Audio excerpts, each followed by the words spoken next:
Okay, welcome back. Back working on the Boomerang, obviously. So, attaching our servo parts. Again, I'm using a Overkill 25 kilo servo. That's not the brand, it's just Overkill for this car. And I really hope it fits, because these do have a taller head. But, I think I mentioned earlier, we do have some fairly decent sized slotted holes there, so we should get away with it. So, we have all our parts here ready to go. They want the configuration in this manner. Actually, before I do any of that, this pin here is BC10. Can you see that? Yeah, you can get the audio. This is a 2mm thread on this dog hair. And this tiny little screw, right? And that's got to go through your servo arm, which there is a slot there for a screwdriver. Tamiya screwdriver just doesn't fit. So I have an M2 thread tap, and we need the center hole, don't we? Yes. And I'm just going to come through carefully and pre-tap that hole. The smaller your taps are, the more careful you have to be, because they're really easy to break. I mean, you're going into plastic, so, but they're still easy to break. So now this should thread in just nicely, and then we need to back it up with the 2mm plain nut. Now we do have a bit of thread sticking out there, so if I go to my one of my screw boxes, I have an M2 nylock nut. Now it looks like there might just be enough thread to engage in that nylock, so that'll give me, and yes it does, so that'll give you a bit more peace of mind. Oh, wrong again. That's interesting. That is strange. None of the hexes on the box wrench fit that nut. Alright, I'm going to have to think of something. Okay, so I had to resort to my quarter drive socket set, and we have a 3/16 socket, which isn't a perfect fit, but they are single hex sockets, so I'm just going to wind that on. As it gets tight, it is actually skipping over that nut. We have here a 4mm socket, which is too small, and a 5mm, which is too big. So I'm really interested as to where that nut actually came from. But it's on there. It's in the nylon portion, so I'm going to get rid of this. One of the handiest little socket sets I've ever owned. Right, so that was a long-winded way of installing that pin into that servo arm, wasn't it? Okay, back to it. Oh, we need our servo tester, mate. Just over there, a little time machine, time bomb thingy, whatever you want to call it. So we're just going to plug that in, turn that on. I always like to go to manual and just double check the servo's actually working. You can take it over to automatic and see that moving. Then we just flick it back over to neutral, and it'll just stop at neutral, which is where you want it. That little servo tester thing, that's one of the handiest tools we have, really. You really only use it once for every car that you build, but it really is handy. Alright, that's way off. Okay, so we've got to get this tab here as close to 12 o'clock as we can. And there's more rain coming in. Yay. Alright, that's pretty close. So press that on. They're a nice tight fit on these metal drive servos, which is good. That's what you want. Now our spring, and then our actual servo arm itself. We have our little white washer, and in this case I'm using a 3x10 machine screw. So this will be it for step 16. It's in there nicely. So step 17, we get to install the servo mounts. Now it's telling you to install them with this part facing forward. You see there's a step there that's facing forward. And what that's going to do is push the servo further forward. So since this is a bigger servo, I'm going to turn them around and see how we go with that. I'm also going to put some grease in here because these are hard plastic. Should make it easier to get the screws through. I'm really guessing here. I really don't know if this servo is going to fit. So if it doesn't, I don't know. I think I'm going to have to pull some cars apart to see if I've got any standard servos, which I really don't want to do. That's that one. That rain's coming down a little bit heavy now. And it's windy too, so that makes it even worse. Okay, so we can grab our chassis now and see if any of this is actually going to work. Now we need to line this pin up with that slot in the steering rack, which is just there.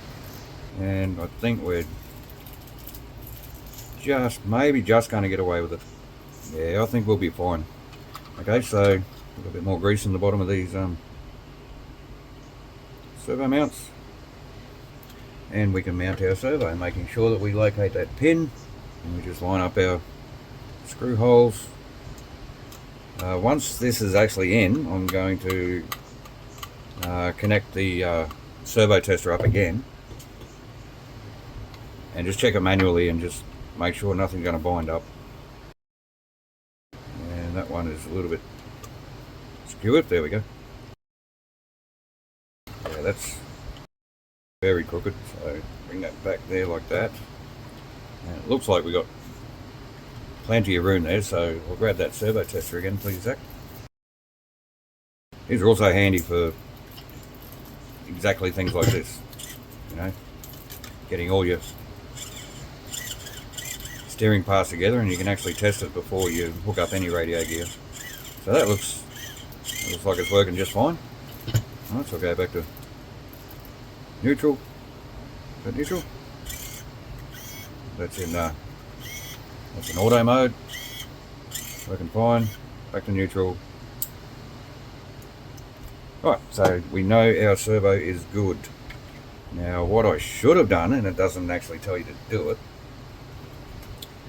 is Zach's already assembled the steering arms for me. You can have that M2 nut back. I don't need that one. What I should have done was attach these arms onto the ball joints before I put that part in, because these are gonna be hard to snap on. And I would much prefer doing it with the pliers. It actually tells you to use pliers somewhere. No, that must be strong. There, here. So it's telling you to come in sideways with the pliers like this. Alright, so let's... Oh, I went out of shot again. Okay, so the instructions are actually telling you to come in sideways with the ball cup like this. Hey, look at that. What do you know, it worked. Alright, so let's give that a go on the other side. See? RTFP, man. Read their own plan. Okay, so that's our steering arms. And they've got this dust cover, which is somewhere. I had it just before. There it is. Stop looking. Found it. It just says insert. Okay, so let's insert. It must just stay there by friction. I don't understand. It doesn't say to use any double-sided tape or anything. Now, what's the actual point of that when you've got this thing sitting over there. That's, yeah, I don't know, that's strange. We'll just leave it like that. So now, step 18, you know that back, mate. Step 18, we get to mount the rear gearbox. It's exciting because now it's actually starting to look like a buggy. And this should just see that? That's just falling out already, so I'm gonna have to, I might actually trim that.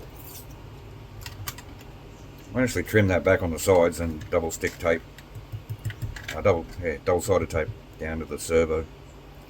If it actually needs it, I don't really know. Okay, so what screws do we need? 3x12s, they're pretty long screws, so I am going to want a bit of grease. Oh, that's a lot of grease in these screw holes. So those M12, those 3x12 screws can get a little tight once they start getting towards the end.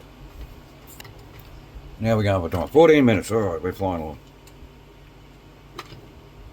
I don't know what step we're going to get up to on this video, but as always we get around the 20 minute mark. I think the last video ended up a little bit long. I think I just got carried away with the build. Everything was going really smooth and I just kept going, so they said no, stop, we're 27 minutes. Okay then.